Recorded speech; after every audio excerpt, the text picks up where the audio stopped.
Hello friends, welcome to my channel study for you.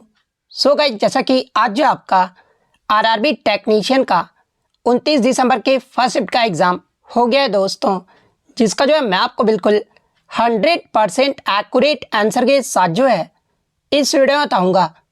तो देख लेते हैं कि किस प्रकार की जो है आज आपके 29 दिसंबर के फर्स्ट शिफ्ट के एग्ज़ाम में जो है प्रश्न पूछे गए हैं। उससे पहले एक बात और दोस्तों, कि जिन्होंने भी अगर चैनल को सब्सक्राइब नहीं किया है तो रेलवे एग्ज़ाम से रिलेटेड पल पल की अपडेट के लिए जो है चैनल को सब्सक्राइब ज़रूर कर दीजिएगा। और बगल में ही आपको एक बेल आइकन यानी घंटे का निशान भी दिख रहा होगा, तो आप उस भी जो है ज़रूर प्रेस कर दीजिएगा। तो चलिए वीडियो को स्टार्ट करते हैं। तो आपका पहला क्वेश्चन आया था कि फरवरी 2024 में भारत के लोकपाल जो है ये कौन बने हैं। तो देखिए, मैं आपको बता दूं कि 27 फरवरी 2024 को जो है भारत के लोकपाल के जो नए अध्यक्ष है ना, ये न्यायमूर्ति अजय मानिक रॉय खानविलकर जो ये बने हैं। तो अजय मानिक रॉय खानविलकर आपका करेक्ट आंसर होगा। नेक्स्ट क्वेश्चन आपका यहाँ पर आया था कि which part of our body secrets pepsin, यानी आपका हमारे शरीर का जो है कौन सा अंग जो है ना ये पेप्सिन का जो वो स्राव करता है। तो देखिए, मैं आपको बता दूं कि पेप्सिन का जो स्राव है ना, ये आमाशय में उपस्थित गैस्ट्रिक मुख्य कोशिकाओं के द्वारा जो है ये जो आपका स्रावित होता है। इसके अलावा ये जो आपका भोजन में मौजूद प्रोटीन को पचाने में भी जो ये आपका मदद करता है। तो ऑप्शन में आपका आमाशय दिया गया था, तो आमाशय आपका करेक्ट आंसर होगा। इसके अलावा मैं आपको बता दूं कि आमाशय भोजन के पाचन के लिए भी जो है ये आपका उत्तरदायी होता है। इसके अलावा ये पाचन में जो है सहायता करने के लिए हाइड्रोक्लोरिक एसिड का भी जो ये स्राव करता है। तो ये फैक्ट भी आपको ध्यान में रखना है। नेक्स्ट क्वेश्चन आपका यहाँ पर आया था कि names of the process of transformation from gas to liquid and solid respectively, यानी गैस से द्रव और ठोस बनने की प्रक्रिया के नाम जो है क्रमशः जो है ये क्या होते हैं। तो देखिए, मैं आपको बता दूं कि गैस से द्रव्य बनने की जो प्रक्रिया होती है ना, उसे आपका कंडेंसेशन जो वो कहा जाता है, यानी संघनन जो वो कहा जाता है। और देखिए, गैस से डायरेक्ट ठोस में बनने की प्रक्रिया को जो है ये आपका डिपोजिशन यानी निक्षेपण जो वो कहा जाता है। तो संघनन और निक्षेपण आपका करेक्ट आंसर होगा। नेक्स्ट आपका यहाँ पर क्वेश्चन आया था कि साल 2024 के ग्लोबल हंगर इंडेक्स में जो है भारत जो ये कौन से स्थान पर जो वो रहा है। तो देखिए, मैं आपको बता दूं कि आपका भारत 127 देशों में जो है आपके ग्लोबल हंगर इंडेक्स में 105वें स्थान पे जो वो रहा है। तो 105वां स्थान आपका करेक्ट आंसर होगा। इसके अलावा मैं आपको बता दूं कि इस सूचकांक में भारत को जो है आपका गंभीर श्रेणी में जो वो रखा गया था, और भारत का जो स्कोर रहा था ना ये आपका 100 में से 27.3 रहा था। तो ये पॉइंट भी आप ध्यान में रखिएगा। इसके अलावा अगर भारत के पड़ोसी देशों की स्थिति की अगर मैं बात कर लूँ जहाँ से एग्जाम में प्रश्न बनते हैं, तो देखिए ग्लोबल हंगर इंडेक्स 2024 में श्रीलंका जो ये आपका 56th पोजीशन पे रहा था, नेपाल आपका 68th रैंक पे रहा था, और बांग्लादेश जो है ना ये आपका 84वें स्थान पर रहा था, और पाकिस्तान की बात कर ले तो ये आपका 109वें स्थान पर रहा था। तो ये फैक्ट भी आपको ध्यान में रखना है।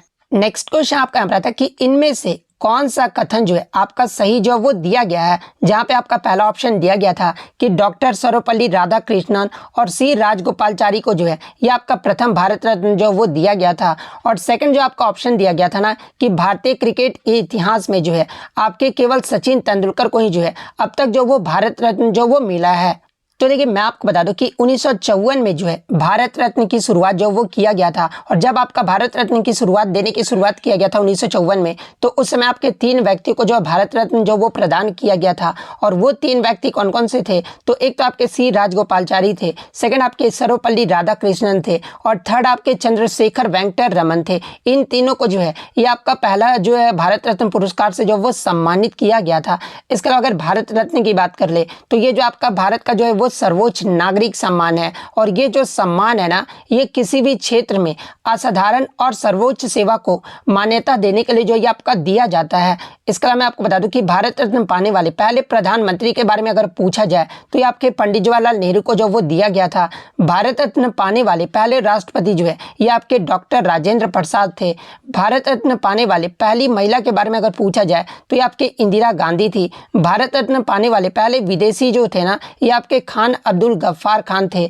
भारत रत्न पाने वाले खिलाड़ी जो है ना और सबसे कम उम्र के जो व्यक्ति हैं ये आपके सचिन तेंदुलकर थे। और सचिन तेंदुलकर को जो है आपका 2014 में जो है आपका भारत रत्न से जो वो सम्मानित किया गया था। यानी दोनों ही जो आपके कथन थे ना वो आपके सही जो वो दिए गए थे। तो ऑप्शन 3 में आपका दिया गया था कि बोथ जो है आपका यहाँ पे करेक्ट आंसर है। तो 3 वाला ऑप्शन बोथ जो आपका यहाँ पे करेक्ट आंसर होगा। नेक्स्ट आपका यहाँ पर आता है कि बीसीसीआई ने आईसीसी टी20 विश्व कप 2024 जीतने पर जो है टीम इंडिया को कितने करोड़ रुपए की पुरस्कार राशि देने की जो है घोषणा जो वो किया गया था। तो देखिए बीसीसीआई के द्वारा आईसीसी टी20 विश्व कप 2024 जो है ये आपका भारत के द्वारा जो वो जीता गया था और इसमें बीसीसीआई के द्वारा जो है 125 करोड़ रुपए की जो है पुरस्कार राशि देने की घोषणा जो वो किया गया था। तो 125 करोड़ आपका करेक्ट आंसर होगा। इसके अलावा मैं आपको बता दूं कि टी20 विश्व कप 2024 में भारत ने जो है ये किस देश को हराया था। तो देखिए भारत ने जो ये आपका साउथ अफ्रीका को हराया था और कितने रनों से हराया था। तो ये आपका 7 रनों से हराया था। तो ये पॉइंट भी आपको ध्यान में रखना है। नेक्स्ट आपका क्वेश्चन यहाँ पर आया था कि what is the function of phloem in plant, यानी पौधे में जो है फ्लोएम का मुख्य कार्य क्या होता है। तो देखिए पौधे में फ्लोएम का जो मुख्य कार्य होता है ना ये प्रकाश संश्लेषण के दौरान पत्तियों में बने खाद्य पदार्थों को जो है पौधे के बाकी हिस्सों तक जो ये आपका पहुंचाने का कार्य जो होता है ना ये आपका फ्लोएम का होता है। लेकिन आपका ऑप्शन में ये दिया गया था कि सुक्रोज और अमीनो अम्ल दोनों का परिवहन जो है ना ये आपका जो है वो फ्लोएम का जो वो करता है। तो ये वाला कथन जो है ना आपका यहाँ पे करेक्ट आंसर होगा क्योंकि फ्लोएम के द्वारा ही जो है आपके सुक्रोज और अमीनो अम्ल दोनों का जो परिवहन है ना ये आपका होता है। तो ये वाला ऑप्शन आपका यहाँ पे करेक्ट आंसर होगा। तो ये तो हो गया आपका फ्लोएम के बारे में। अगर पौधे में अगर आपका जाइलम का मुख्य कार्य पूछा जाए तो देखिए पौधे में जाइलम का जो मुख्य कार्य होता है ना ये पानी और खनिजों को जो है जड़ से तने और पत्तियों तक जो है ये पहुंचाने का जो कार्य होता है ना ये आपका जाइलम का होता है। तो ये पॉइंट भी आप ध्यान में रखिएगा। नेक्स्ट क्वेश्चन आपका यहाँ पर सस्पेंशन यानी निलंबन के बारे में जो है आपका सही कथन जो वो कौन सा नहीं दिया गया ये बताना था। यानी क्वेश्चन ये पूछा गया था कि इनमें से कौन सा जो है निलंबन का गुण जो वो नहीं दर्शा रहा है। तो देखिए मैं आपको बता दूं कि निलंबन के आपका कौन कौन सा जो कथन है वो सत्य होगा। तो देखिए निलंबन के कणों को जो है ये आप नग्न आंखों से जो वो देखा जा सकता है। इसके अलावा विलय के कण जो होते हैं ना ये आपके अवस्थित रहने पर जो है ये आपके नीचे बैठ जाते हैं और ये वाला एक ऑप्शन आपका दिया गया था। तो ये तो आपका सही कथन होगा। निलंबन में जो है बड़े कणों को निस्पंदन द्वारा जो है तरल या फिर वायु से अलग जो वो किया जा सकता है। तो ये भी ऑप्शन आपका दिया गया था। तो ये भी ऑप्शन आपका जो वो गलत नहीं होगा क्योंकि आपका जो है निलंबन के बारे में आपका सही कथन है।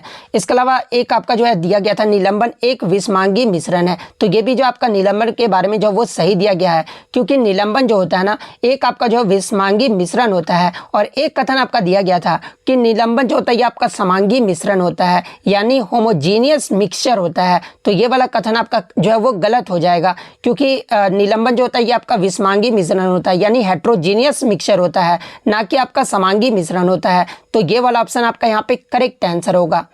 नेक्स्ट आपका क्वेश्चन आया था कि what products is not obtained during the electrolysis of NaCl solution, यानी जलीय सोडियम क्लोराइड के इलेक्ट्रोलाइसिस के दौरान जो है कौन सा उत्पाद जो वो नहीं प्राप्त होता है। तो देखिए मैं आपको बता दूं कि जब आपका सोडियम क्लोराइड को रिएक्ट कराया जाता है तो आपका पानी के साथ तो आपका जो उत्पाद बनता है ना ये क्या क्या बनता है। तो एक तो आपका सोडियम हाइड्रोक्साइड बनता है यानी सोडियम हाइड्रोक्साइड का विलयन जो आपको प्राप्त होता है। इसके अलावा हाइड्रोजन गैस जो ये आपको हाइड्रोजन गैस जो वो निकलता है। इसके अलावा क्लोरीन गैस जो ये आपका उत्पन्न होता है। तो ये 3 तो ऑप्शन में आपका दिया गया था और चौथा जो ऑप्शन दिया गया था ना ये आपका ऑक्सीजन जो वो दिया गया था। तो देखिए इसमें इलेक्ट्रोलाइसिस के दौरान इसमें जो आपका ऑक्सीजन जो है उत्पाद में नहीं प्राप्त होता है। तो ऑक्सीजन आपका यहाँ पे करेक्ट आंसर होगा। नेक्स्ट आपका यहाँ पर आता है कि जुलाई 2024 में भारतीय टी20 टीम के जो है अस्थायी कप्तान जो ये किसे बनाया गया है। तो देखिए जुलाई 2024 से भारतीय टी20 टीम का जो अस्थायी कप्तान है ना ये सूर्य कुमार यादव को जो वो बनाया गया है क्योंकि जैसा कि आपको पता था कि जो आपका आईसीसी टी20 विश्व कप 2024 हुआ था उसमें जो आपका जो कप्तान थे भारत टीम के वो आपके रोहित शर्मा थे। लेकिन रोहित शर्मा जो है आपके टी20 टीम से जो वो संन्यास ले लिए हैं जिसके बाद आपके भारतीय टी20 का जो अस्थायी कप्तान है ना ये सूर्य कुमार यादव को जो वो बनाया गया है। तो सूर्य कुमार यादव आपका करेक्ट आंसर होगा। नेक्स्ट आपका यहाँ पर क्वेश्चन आया था कि the upward and downward growth of a plant is called, यानी किसी पौधे के ऊपर और नीचे की ओर वृद्धि को जो है ये आपका क्या कहा जाता है। तो देखिए किसी पौधे के ऊपर और नीचे की ओर वृद्धि को जो है ये आपका जियोट्रॉपिज्म यानी जियोट्रॉपिज्म जो वो कहा जाता है। तो जियोट्रॉपिज्म आपका करेक्ट आंसर होगा। नेक्स्ट आपका क्वेश्चन यहाँ पर आया था कि what happens if metal reacts with acid, यानी जब धातु अम्ल के साथ प्रतिक्रिया करती है तो क्या बनाती है। तो देखिए जब धातु अम्ल के साथ प्रतिक्रिया करती है ना तो ये आपके जो है अधिकांशतः जो है ये आपके लवण यानी साल्ट और हाइड्रोजन गैस जो वो बनाते हैं। तो लवण और हाइड्रोजन गैस आपका यहाँ पे करेक्ट आंसर होगा। नेक्स्ट आपका यहाँ पर आता है कि अधातु के जो ऑक्साइड होते हैं ना ये कैसे होते हैं। तो देखिए अधातु के जो ऑक्साइड होते हैं ना ये आमतौर पर प्रकृति में जो होते हैं ये आपके अम्लीय होते हैं, और अधातु जो होते हैं ना ये आपके हवा की उपस्थिति में ऑक्सीजन के साथ प्रतिक्रिया करता है, और गैर धातु जो है ये आपके ऑक्साइड का जो वो उत्पादन करता है। इसके अलावा अधातु के ऑक्साइड जो होते हैं ना ये अधातु और ऑक्सीजन से बने अकार्बनिक रासायनिक यौगिक होते हैं। तो इनमें से आपका जो भी आपका दिया गया होगा वो आपका यहाँ पे करेक्ट आंसर होगा। नेक्स्ट आपका क्वेश्चन यहाँ था कि what is the outer part of a plant cell made of, यानी पादप कोशिका का जो बाहरी भाग होता है ना ये किसका बना होता है। तो देखिए पादप कोशिका का जो बाहरी भाग होता है ना ये आपका सेल्यूलोज और लिग्निन से बनी कोशिका भित्ति से जो ये आपका बना होता है। तो सेल्यूलोज ऑप्शन में दिया गया था, तो सेल्यूलोज आपका यहाँ पे करेक्ट आंसर होगा। नेक्स्ट आपका यहाँ पर क्वेश्चन आया था कि दाढ़ी बनाने के लिए जो है किस दर्पण का उपयोग किया जाता है। तो देखिए दाढ़ी बनाने के लिए जो है ये आपका अवतल दर्पण का उपयोग जो वो किया जाता है। तो अवतल दर्पण आपका करेक्ट आंसर होगा। नेक्स्ट आपका क्वेश्चन यहाँ पर आया था कि कोशिका का मुख्य संचालक अंग जो है ना ये कौन सा होता है। तो देखिए कोशिका का जो मुख्य संचालक अंग होता है ना ये आपका नाभिक होता है। तो नाभिक आपका करेक्ट आंसर होगा। नेक्स्ट आपका क्वेश्चन यहाँ पर आया था कि भारत में सबसे ऊंचाई पर स्थित हवाई अड्डा कौन सा है। हालांकि क्वेश्चन का आपका लैंग्वेज थोड़ा सा उल्टा था, लेकिन मैं क्वेश्चन आपका यही पूछा गया था। तो देखिए मैं आपको बता दूं कि आपका लद्दाख में स्थित कुशोक बकुला रिनपोछा हवाई अड्डा जो है भारत का सबसे ऊंचा एयरपोर्ट है, और ये जो आपका दुनिया का 24वां सबसे ऊंचा जो है वाणिज्यिक हवाई अड्डा है। और इसकी जो औसत समुद्री तल से जो ऊंचाई है ना ये आपका 3256 मीटर है। तो आपका पूछा गया था कि ये जो आपका कुशोक बकुला रिनपोछा हवाई अड्डा है ना ये कहाँ पर स्थित है। तो ये आपका लद्दाख में स्थित है। तो लद्दाख आपका यहाँ पे करेक्ट आंसर होगा। नेक्स्ट क्वेश्चन आपका यहाँ पर आया था कि केंद्रीय वित्त मंत्री निर्मला सीतारमण ने महिला उद्यमियों को सशक्त बनाने के लिए जो है इसके लक्ष्य के साथ बेंगलुरु, चेन्नई, जयपुर और विशाखापट्टनम में जो है किस बैंक के नारी शक्ति शाखाओं का उद्घाटन जो वो किए हैं। तो देखिए मैं आपको बता दूं कि हाल ही में निर्मला सीतारमण के द्वारा महिला उद्यमियों को सशक्त बनाने के लक्ष्य के साथ जो है आपके बेंगलुरु, चेन्नई, जयपुर और विशाखापट्टनम में जो है आपके यूनियन बैंक ऑफ इंडिया के जो है नारी शक्ति शाखाओं का उद्घाटन जो वो किया गया है। तो यूनियन बैंक ऑफ इंडिया आपका करेक्ट आंसर होगा। नेक्स्ट आपका यहाँ पर क्वेश्चन आया था कि ठंडे जल से अभिक्रिया जो ये कौन करता है। तो देखिए ठंडे जल से जो अभिक्रिया है ना ये आपके पोटासियम और सोडियम जैसी जो धातुएं होती है ना ये ठंडी पानी के साथ जो है ये आपके तेजी से जो वो प्रतिक्रिया करता है, और यह प्रतिक्रिया इतनी तेज और उष्मा छेपी होती है कि उत्सर्जित हाइड्रोजन जो है ये आपका तुरंत जो वो आग पकड़ लेता है। तो पोटासियम और सोडियम में आपका सोडियम ऑप्शन में दिया गया था, तो सोडियम आपका यहाँ पे करेक्ट आंसर होगा। नेक्स्ट आपका क्वेश्चन यहाँ पर आया था कि फेरस सल्फेट का जो रंग है ना ये कैसा होता है। तो देखिए फेरस सल्फेट का जो रंग होता है ना ये आपका हरा होता है, और इसके अगर रासायनिक सूत्र की बात कर ले तो ये आपका FeSO4.7H2O जो है इसका जो वो आपका सूत्र होता है। इसके अलावा मैं आपको बता दूं कि फेरस सल्फेट में जो है आपके मौजूद क्रिस्टल के पानी की वजह से इसका जो रंग होता है ना ये आपका हरा होता है। जब इसे आपका गर्म किया जाता है तो इसमें पानी जो है ये आपका निकल जाता है, और इसका रंग जो है हरे से फिर आपका बाद में जो है गर्म करने पर ये जो आपका सफ़ेद में बदल जाता है। तो ये पॉइंट भी आप ध्यान में रखिएगा। नेक्स्ट आपका यहाँ पर आता है कि 24 कैरेट सोना को ये जो आपका क्या कहा जाता है। तो देखिए 24 कैरेट सोना को जो है ये आपका 999 गोल्ड या फिर फाइन गोल्ड या फिर शुद्ध सोना जो वो कहा जाता है। तो इन तीनों में से जो भी ऑप्शन में दिया गया होगा वो आपका यहाँ पे करेक्ट आंसर होगा। इसके अलावा मैं आपको बता दूं कि 24 कैरेट सोने ये जो आपका सबसे ज़्यादा शुद्धता होती है, और इसमें आपका 99.9% जो ये आपका सोना होता है। और 24 कैरेट सोना को जो है ये आपका किस रंग का होता है। तो ये आपका पीले रंग का होता है और बहुत ही आपका मुलायम होता है। तो ये पॉइंट भी आपको ध्यान में रखना है। नेक्स्ट आपका यहाँ पर था कि एल्डिहाइड और कीटोन का जो है प्रतीक जो है वो पूछा गया था। तो देखिए एल्डिहाइड का जो प्रतीक होता है ना ये आपका CHO होता है और कीटोन का जो प्रतीक होता है ना ये आपका CO होता है। तो ये दोनों ऑप्शन आपका यहाँ पे करेक्ट आंसर होगा। इसके अलावा मैं आपको बता दूं कि एल्डिहाइड और कीटोन जो होते हैं ना ये आपके दोनों ही कार्बनिक यौगिक हैं जिनमें कार्बन, हाइड्रोजन और ऑक्सीजन होते हैं। इनके बारे में अगर कुछ अन्य बातों को जान ले तो देखिए एल्डिहाइड और कीटोन दोनों का ही जो आपका सामान्य सूत्र होता है ना ये आपका CnH2nO होता है। तो ये पॉइंट भी आप ध्यान में रखिएगा। नेक्स्ट आपका क्वेश्चन यहाँ पर आया था कि ब्रिक्स शिखर सम्मेलन 2024 जो है ये कहाँ पर आयोजित किया गया था। तो देखिए 2024 का जो ब्रिक्स शिखर सम्मेलन है ना ये आपका 16वां वार्षिक ब्रिक्स शिखर सम्मेलन था जो कि आपका रूस के कजान में जो ये आपका आयोजित किया गया था। तो रूस के कजान आपका करेक्ट आंसर होगा। इसके अलावा मैं आपको बता दूं कि ब्रिक्स का जो मुख्यालय है ये कहाँ पर है तो ये आपका संघाई चीन में स्थित है। और आप कमेंट करके जवाब दीजिएगा कि ब्रिक्स की जो स्थापना है ना यानी इस्टेब्लिशमेंट जो है ये कब हुआ था, ये जो आप कमेंट करके जरूर बताइएगा। नेक्स्ट आपका क्वेश्चन आया पर था कि प्रतिक्रियाशीलता के मामले में जो है आपका जिंक जो है ये आपका PB यानी लेड से जो है प्रतिक्रियाशील ज़्यादा है या फिर कम है, इस प्रकार से आपका पूछा गया था। तो देखिए मैं आपको बता दूं कि रिएक्टिविटी सीरीज में जब आप देखोगे ना तो जिंक जो है ना ये आपका लेड यानी आपका PB से जो है ये आपका सबसे ज़्यादा जो है वो प्रतिक्रियाशील है। तो ज़्यादा आपका यहाँ पे करेक्ट आंसर होगा। जबकि जो सीसा यानी लेड जो होता है ना ये आपका कम प्रतिक्रियाशील होता है जिंक से।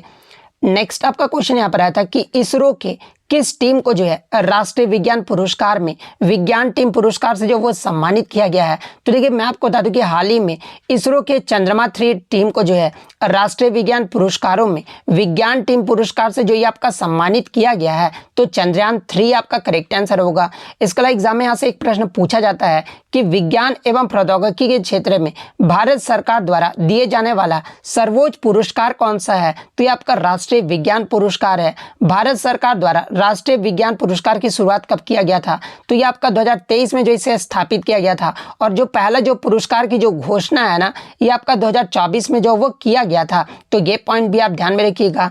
राष्ट्रीय विज्ञान पुरस्कार जो है ये कितने श्रेणियों में दिया जाता है। तो देखिए राष्ट्रीय विज्ञान पुरस्कार जो है ना ये आपके 4 श्रेणियों में जो वो दिया जाता है। और वो 4 श्रेणी कौन कौन सा, तो पहला आपका विज्ञान रत्न में दिया जाता है और विज्ञान रत्न में अधिकतम जो है ये आपके 3 व्यक्ति को जो वो प्रदान किया जाता है। दूसरा जो आपका श्रेणी है ये आपका विज्ञान श्री में दिया जाता है और विज्ञान श्री में अधिकतम 25 लोगों को जो वो दिया जाता है।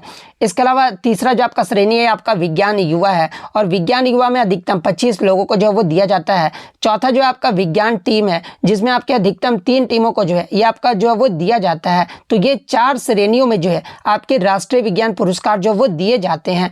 इसके अलावा एग्जाम में अगर पूछा जाए कि प्रथम राष्ट्रीय विज्ञान पुरस्कार का विज्ञान रत्न पुरस्कार ये जो है किसे मिला था, तो देखिए जैविक विज्ञान श्रेणी में प्रोफेसर गोविंद राजन पद्मनाभन को जो है ये आपका राष्ट्रीय विज्ञान पुरस्कार का विज्ञान रत्न पुरस्कार जो वो दिया गया था। तो ये पॉइंट भी आप ध्यान में रखिएगा। और राष्ट्रीय विज्ञान पुरस्कार कितने क्षेत्रों में दिया जाता है, श्रेणी तो मैंने आपको बता दिया। जब आपसे क्षेत्रों में पूछा जाए ना तो देखिए राष्ट्रीय विज्ञान पुरस्कार जो है ये आपका 13 क्षेत्रों में जो वो दिया जाता है। तो ये सारे फैक्ट जो आपको ध्यान में रखना है। नेक्स्ट आपका यहाँ पर आता है कि 8, 12 और 15 ओम के प्रतिरोधों को जो है आपका समानांतर क्रम यानी पैरेलल क्रम में जोड़ा जाता है तो कुल प्रतिरोध जो वो क्या होगा। तो देखिए मान लीजिए आपका कोई प्रतिरोध है, इसको आपको समानांतर क्रम में जो वो जोड़ा जा रहा है, ठीक है। तो इस प्रकार से आपका प्रतिरोध है, ठीक है। उसके बाद आपका इस प्रकार से हो गया। तो ये मान लीजिए आपका 5 ये आपका 8 ओम हो गया, ठीक है। ये आपका 12 ओम हो गया और ये आपका 15 ओम हो गया। इसको जो आपका समानांतर क्रम में जो वो जोड़ा जा रहा है। तो समानांतर क्रम का फॉर्मूला मैंने आपको पहले ही बताया था क्या होता है, 1/r इक्वल टू जो है 1/r1 plus 1/r2 plus 1/r3 होता है, ठीक है। ये आपका जो है समानांतर क्रम का फॉर्मूला होता है। तो ये हमारा r1 यहाँ कितना दिया गया तो 1/8 हो जाएगा प्लस आपका 1/12 हो जाएगा प्लस आपका 1/15 हो जाएगा। तो आप इसे एलसीएम ले लेना और एलसीएम लेने के बाद आप पूरा जो वो सॉल्व कर लेना। उसके बाद आपका जितना आएगा, मान लीजिए आपका कोई वैल्यू आता है, ठीक है, मैं आपको बता देता हूँ। मान लीजिए आपका 33/120 आता है, ठीक है। तो आप मान लीजिए तो आपको फिर क्या करना होगा, तो इतना तो आपका ये समानांतर क्रम में आ गया। तो अब आपको कुल प्रतिरोध ज्ञात करना है। तो R इक्विवेलेंट आपका क्या होगा, तो ये आपका उल्टा हो जाएगा यानी 120/33 आ जाएगा, ठीक है। तो इस प्रकार से जो आपको वो सॉल्व करना था। जब आपका रेजिस्टेंस जो है आपका क्या रहे, तो आप ये तो आपका समानांतर क्रम में हो गया। जब आपका सीरीज में रहे ना, यानी श्रेणी क्रम में रहे, तब आपका फॉर्मूला क्या होता है, तो R = R1 + R2 + R3 होता है। तो ये फैक्ट भी आप ध्यान में रखिएगा। इसके अलावा मैं आपको बता दूं कि W = mgh से भी जो है आपका एक न्यूमेरिकल जो आज पूछा गया था, जिसमें आपका किसी का वैल्यू दे दिया गया, तो आप इजीली जो वो फाइंड कर सकते हैं इस फॉर्मूले से। नेक्स्ट क्वेश्चन आपका यहाँ पर आता है कि निम्नलिखित में से कौन सी जो है नीति आयोग का कार्य नहीं है। तो देखिए, अगर नीति आयोग की बात कर लें तो ये जो आपका भारत सरकार का जो है एक सार्वजनिक नीति थिंक टैंक है, और इसका जो फुल फॉर्म होता है ये आपका national institution for transforming India होता है। और ये जो आपका भारत सरकार के प्रमुख नीति टैंक है, जो कि आपका दिशात्मक और आपके जो है नीति इनपुट दोनों प्रदान करती है। और नीति आयोग का जो गठन है ना, ये आपका 1 जनवरी 2015 को जो वो किया गया था। इसके अलावा ये जो आपका भागीदारी को बढ़ावा देकर जो है सहकारी संघवाद के साथ सतत विकास लक्ष्यों को प्राप्त करने के उद्देश्य से जो है नीति आयोग की स्थापना जो वो किया गया था। और नीति आयोग के जो अध्यक्ष होते हैं वो भारत के प्रधानमंत्री होते हैं। और इसमें आपका एक कथन दिया गया था कि राज्यों को वित्तीय संसाधन आवंटन को अंतिम रूप देना, ये आपका नीति आयोग का कार्य होता है। तो ये वाला आपका नीति आयोग का कार्य में जो आपका गलत दिया गया है, क्योंकि राज्यों को वित्तीय संसाधन आवंटन को अंतिम रूप देना ये आपका नीति आयोग का कार्य नहीं होता है। तो ये वाला ऑप्शन आपका यहाँ पे करेक्ट आंसर होगा। नेक्स्ट आपका यहाँ पर आता है कि 1 डायोप्टर इज इक्वल टू, यानी 1 डायोप्टर इक्वल टू कितना होता है। तो देखिए, 1 डायोप्टर इक्वल टू जो है 1 रेसिप्रोकल मीटर, यानी इस प्रकार से आपका ऑप्शन दिया गया होगा 1 रेसिप्रोकल मीटर में। तो ये वाला ऑप्शन आपका यहाँ पे करेक्ट आंसर होगा। नेक्स्ट आपका यहाँ पर आता है कि अधिक अभिक्रियाशील तत्वों के द्वारा कम क्रियाशील तत्वों को विस्थापित करना, ये जो है क्या कहलाता है। तो देखिए, अधिक अभिक्रियाशील तत्वों के द्वारा कम क्रियाशील तत्वों को विस्थापित करना, ये जो आपका विस्थापन अभिक्रिया कहलाता है। तो विस्थापन अभिक्रिया आपका करेक्ट आंसर होगा। नेक्स्ट आपका यहाँ पर आता है कि अमाशय में कौन सा एंजाइम जो है नहीं पाया जाता है। तो देखिए, अमाशय में कौन कौन से एंजाइम पाए जाते हैं। तो देखिए, अमाशय में आपके पेप्सिन और रेनिन एंजाइम जो वो पाया जाता है। इसके अलावा अमाशय में पाए जाने वाले ये एंजाइम जो होते हैं ना, ये आपके प्रोटीन पर काम करते हैं। और अमाशय में पाए जाने वाले कुछ और अगर तत्व की बात कर ले तो ये आपके हाइड्रोक्लोरिक अम्ल होते हैं। इसके अलावा गैस्ट्रीन हार्मोन जो होते हैं, ये आपके अमाशय में पाए जाने वाले जो है कुछ तत्व होते हैं। तो ये दो तो ऑप्शन में आपका दिया गया होगा। इसके अलावा जो तीसरा ऑप्शन होगा ना, एंजाइम नहीं पाया जाता है, वो आपका यहाँ पे करेक्ट आंसर होगा। नेक्स्ट आपका यहाँ पर आता है कि पारिस्थितिकी तंत्र में मधुमक्खी जो होता है ना, ये आपका किस प्रकार का होता है। तो देखिए, पारिस्थितिकी तंत्र में मधुमक्खी जो होता है ना, ये आपका एक प्राथमिक उपभोक्ता होता है और शाकाहारी जीव होता है। तो प्राथमिक उपभोक्ता आपका करेक्ट आंसर होगा। नेक्स्ट आपका यहाँ पर आता है कि carbon bonding properties are called, यानी कार्बन के बंधन गुणों को जो है आपका क्या कहा जाता है। तो देखिए, कार्बन के बंधन गुणों को जो है ये आपका कैटिनेशन या फिर टेट्रावैलेंसी जो वो कहा जाता है। यानी अगर हिंदी में बात कर ले तो इसे आपका श्रृंखलन या फिर चतुसंयोजकता जो वो कहा जाता है। तो कैटिनेशन आपका यहाँ पे करेक्ट आंसर होगा। नेक्स्ट क्वेश्चन आपका यहाँ पर आया था कि प्रोकैरियोटिक कोशिका के जो है कौन सा प्रॉपर्टी है, यानी कौन सा जो इनमें से आपका गुण है। तो देखिए, इसका ऑप्शन तो बच्चों द्वारा नहीं मिले हैं, लेकिन मैं आपको प्रोकैरियोटिक कोशिका के अगर कुछ गुण की बता दूं तो देखिए, प्रोकैरियोटिक कोशिकाओं में केंद्रक झिल्ली जो ये आपका नहीं होता है, और केंद्रक जो होता है ना, ये आपके अस्पष्ट होते हैं। इन कोशिकाओं में झिल्ली से घिरे अंगक नहीं होता है। इसके अलावा इनमें दोहरी भित्ति वाले कोशिकांग जैसे माइटोकॉन्ड्रिया, क्लोरोप्लास्ट, गोल्जिकाए और लाइसोसोम भी जो ये आपके जो वो नहीं पाए जाते हैं। प्रोकैरियोटिक कोशिकाओं में राइबोसोम जो होता है ना, ये आपका 70S प्रकार के होते हैं। इन कोशिकाओं में गोल्जिकाए, कॉम्प्लेक्स और माइटोकॉन्ड्रिया जैसे जो है स्पष्ट रूप से जो है ये आपके परिभाषित झिल्ली सीमित अंगों का जो है इनमें जो वो अभाव होता है। प्रोकैरियोटिक कोशिकाओं में डीएनए जो होता है ना, ये आपका कोशिका द्रव्य में कसकर जो वो लिपटा रहता है। और प्रोकैरियोटिक कोशिकाओं में जीव जो होते हैं एकल कोशिका वाले जीव हैं, इसलिए एकल कोशिका की ये सभी कार्य जो है आपके प्रोकैरियोटिक कोशिकाएं जो वो करती है। इसके अलावा प्रोकैरियोटिक कोशिकाएं जो है ये आपके प्रजनन, श्वसन, पाचन और अन्य जैविक प्रतिक्रियाएं भी जो वो कर सकती है। और जीवाणुओं तथा नीले हरे सवाल की कोशिकाएं जो होती है ना, ये आपके प्रोकैरियोटिक कोशिकाएं के जो वो उदाहरण है। तो इनमें से आपका जो भी ऑप्शन में दिया गया होगा वो आपका यहाँ पे करेक्ट आंसर होगा। अब मैं आपको कुछ मैथ के प्रश्न बता देता हूँ और रीजनिंग के प्रश्न। तो देखिए, एक प्रश्न आपका था कि टेबल दिया गया था जिसमें दिया हुआ था 4 साल में एक स्कूल का ब्यौरा, जिनमें कुल छात्र और क्वालिफाइड जो है ये आपके 2019 से 2020 का डेटा जो है वो दिया गया था। पूछा गया था कि एक साल के दौरान किसी स्कूल में क्वालिफाइड बच्चे का प्रतिशत में जो है परिवर्तन नहीं हुआ है, जहाँ पे ऑप्शन में आपका 600, 300, 800, 40 इस प्रकार से ऑप्शन जो आपका दिया गया था। नेक्स्ट अगर हम लोग बात कर ले 7 उत्तर की ओर बैठे हैं, इस पर भी आपका एक सवाल आ रहा है कि 7 उत्तर की ओर बैठे हैं और 5 लोग टेबल पर बैठे हैं, इस प्रकार से भी आपका एक सवाल जो वो देखने को मिल रहा है। 16,000 यहाँ पर 1,62,000 वर्तमान संख्या और 10 प्रतिवर्ष कमी तो 2 साल पहले का जो है जनसंख्या आपसे पूछा गया था। समबाहु त्रिभुज के भुजा जो आपका 16√3 है, तो एरिया जो आपका क्या होगा, जहाँ पर एक समबाहु के शीर्ष लंब जो है 12 सेंटीमीटर है, तो यहाँ पर आपसे एरिया जो वो पूछा गया था। इसके अलावा 40% और 60% का जो है समतुल्य जो आपसे पूछा गया था। साधारण ब्याज मूलधन 10,000 टाइम 2 ईयर आपका रेट 2 ईयर है, यानी टाइम आपका जो 2 ईयर दे दिया गया था और रेट आपका जो वो 7% जो वो पूछा गया था। तो इस प्रकार से आपका प्रश्न जो आज देखने को मिला था। तो इतने क्वेश्चन जो है आज मुझे बच्चों के द्वारा मिले हैं, जो कि आपके 100% रियल और ऑथेंटिक हैं। तो अगर वीडियो अच्छी लगी हो तो वीडियो को जो है लाइक ज़रूर कर दीजिएगा और रियल एनालिसिस पाने के लिए जो है चैनल को सब्सक्राइब ज़रूर कर दीजिएगा। तो मिलते हैं नेक्स्ट वीडियो में, तब तक thank you, all the best.